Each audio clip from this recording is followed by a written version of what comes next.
ಕರುನಾಡು times ಚಾನೆಲ್ನಲ್ಲಿ ಸುದ್ದಿ ಮತ್ತು ಜಾಹೀರಾತು ನೀಡಲು ಈ ನಂಬರ್ಗೆ ಕರೆ ಮಾಡಿ.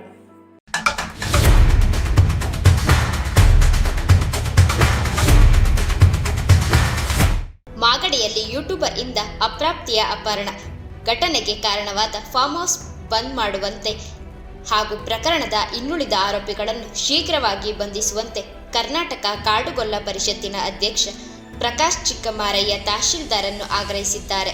ಇದಕ್ಕೆ ಸಂಬಂಧಿಸಿದಂತೆ ಪತ್ರ ಬರೆದಿರುವ ಕರ್ನಾಟಕ ಕಾಡುಗೊಲ್ಲ ಪರಿಷತ್ ಅಧ್ಯಕ್ಷ ಪ್ರಕಾಶ್ ಚಿಕ್ಕಮಾರಯ್ಯ 31/12/2025 ರಾತ್ರಿ ಮಾಗಡಿ ತಾಲೂಕು ಗೊಲ್ಲರಹಳ್ಳಿ ಗ್ರಾಮ ಸರ್ವೆ ನಂಬರ್ 43ರಲ್ಲಿರುವ ವೆಂಕಟೇಶ್ ಮಾಲೀಕತ್ವದ ಫಾರ್ಮ್ ಹೌಸ್ನಲ್ಲಿ ಹೊಸ ವರ್ಷ ಆಚರಣೆಗೆಂದು ಪಾರ್ಟಿ ಮಾಡುತ್ತಿದ್ದು, ಪಾರ್ಟಿಯಲ್ಲಿ ಯೂಟ್ಯೂಬರ್ಗಳಾದ ಜಮುನ ರವಿ, ವೆಂಕಟೇಶ್, ಮಂಜುನಾಥ್, ಸಕ್ಕೆರೆನಾಡು ಕೆಂಪ, ಶರಣು ಕಬ್ಜಾ ಇನ್ನು ಮುಂತಾದವರು ಸೇರಿ ಎಣ್ಣೆ ಪಾರ್ಟಿ ಮಾಡಿ ಕುಡಿದ ಅಮಲಿನಲ್ಲಿ ತಟವಾಳು ಗೊಲ್ಲರಹಳ್ಳಿ ಗ್ರಾಮದ ಅಪ್ರಾಪ್ತ ಹೆಣ್ಣುಮಗಳನ್ನು ರಾತ್ರಿ 12 ಗಂಟೆಯಲ್ಲಿ ಹೊಸ ವರ್ಷ ಆಚರಣೆಯಲ್ಲಿ ಬಾಗಲಿಗೆ ರಂಗೋಲಿ ಬಿಡುವಾಗ ಅಪಹರಿಸಿ ಬಾಯಿಗೆ ಬಟ್ಟೆ ತುರುಕಿ ಕಾರಿನಲ್ಲಿ ಅಪಹರಣ ಮಾಡಿ ಅತ್ಯಾಚಾರಕ್ಕೆ ಯತ್ನಿಸಿರುತ್ತಾರೆ.